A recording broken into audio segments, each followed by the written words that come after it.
ఆదికాండము 43వ అధ్యాయము. ఆ దేశమందు కరువు భారముగా ఉండెను గనుక వారు ఐగుప్తు నుండి తెచ్చిన ధాన్యము తినివేసిన తరువాత వారి తండ్రి, మీరు మరలా వెళ్లి మన కొరకు కొంచెము ఆహారము కొనుడని వారితో అనగా, యూదా అతని చూచి, ఆ మనుష్యుడు మీ తమ్ముడు మీతో ఉంటేనే గాని మీరు నా ముఖము చూడకూడదని మాతో గట్టిగా చెప్పెను. కాబట్టి నీవు మా తమ్ముని మాతో కూడా పంపిన ఎడల మేము వెళ్లి నీ కొరకు ఆహారము కొందుము.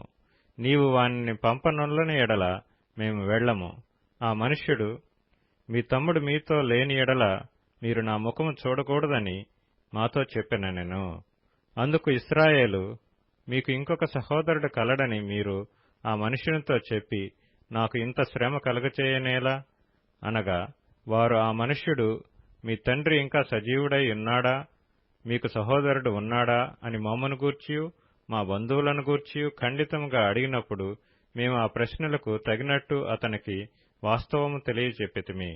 మీ సహోదరుని తీసుకొని రండని అతడు చెప్పునని మాకెట్లు తెలియననిరి.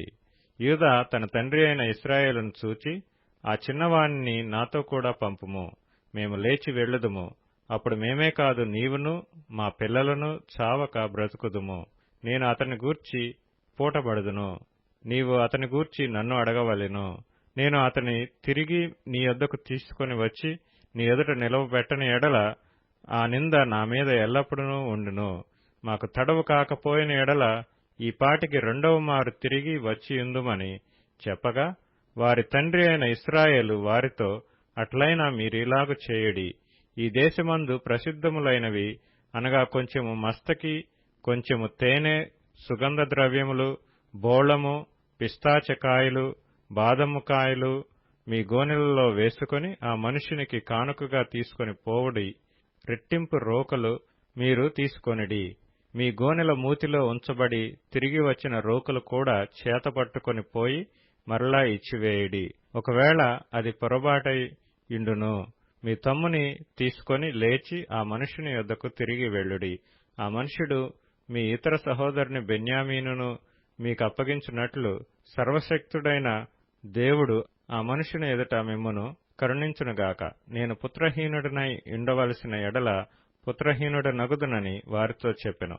ఆ మనుష్యులు ఆ కానుకను తీసుకొని చేతులలో రెట్టింపు రోకలను తమ వెంట బెన్యామీనును తీసుకుని లేచి ఐగుప్తునకు వెళ్లి యోసేపు ఎదుట నిలిచిరి.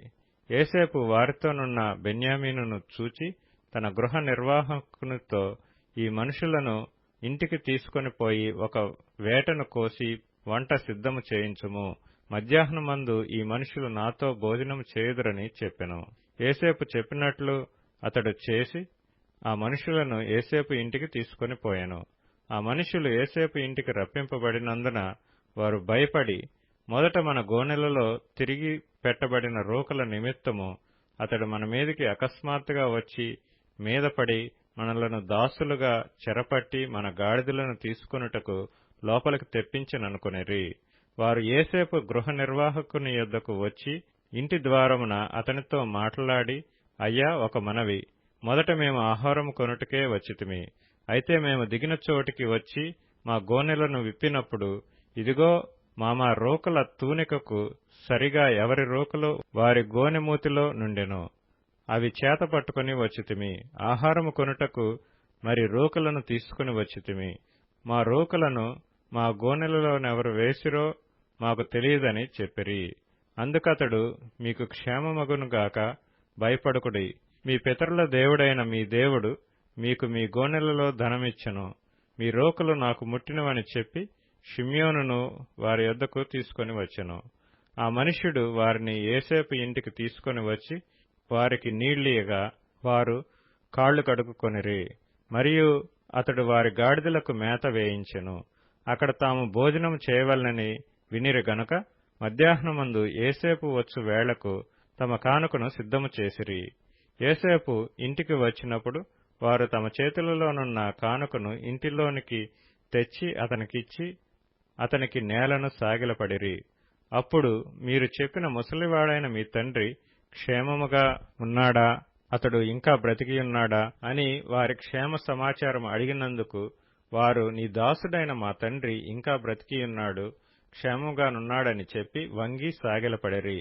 అప్పుడు అతడు కన్నులెత్తి తన తల్లి, కుమారుడును తన తమ్ముడైన బెన్యామీనును చూచి, మీరు నాతో చెప్పిన మీ తమ్ముడు ఇతడేనా అని అడిగి, నా కుమారుడా, దేవుడు నిన్ను కనికరించునుగాక అనెను. అప్పుడు తన తమ్ముని మీద యోసేపునకు ప్రేమ పొర్లుకొని వచ్చెను గనుక అతడు త్వరపడి ఏడ్చుటకు చోటు వెదకి లోపలి గదిలోనికి వెళ్లి అక్కడ ఏడ్చెను. అప్పుడు అతడు ముఖము కడుక్కొని వెలుపలికి వచ్చి తన్ను తాను అణచుకొని భోజనం వడ్డించుడని చెప్పెను.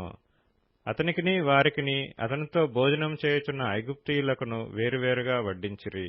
ఐగుప్తీయులు హెబ్రీయులతో కలిసి భోజనం చేయరు, అది ఐగుప్తీయులకు హేయము. జ్యేష్ఠుడు మొదలుకొని కనిష్ఠుని వరకు వారు అతని ఎదుట తమ తమ ఈడు చొప్పున కూర్చుండిరి. గనుక ఆ మనుష్యులు ఒకని వైపు ఒకడు చూచి ఆశ్చర్యపడిరి. మరియు అతడు తన ఎదుట నుండి వారికి వంతులెత్తి పంపెను. బెన్యామీను వంతు వారందరి వంతు కంటే 5 అంతలు గొప్పది. వారు విందు ఆరగించి అతనితో కలిసి సంతుష్టిగా త్రాగిరి.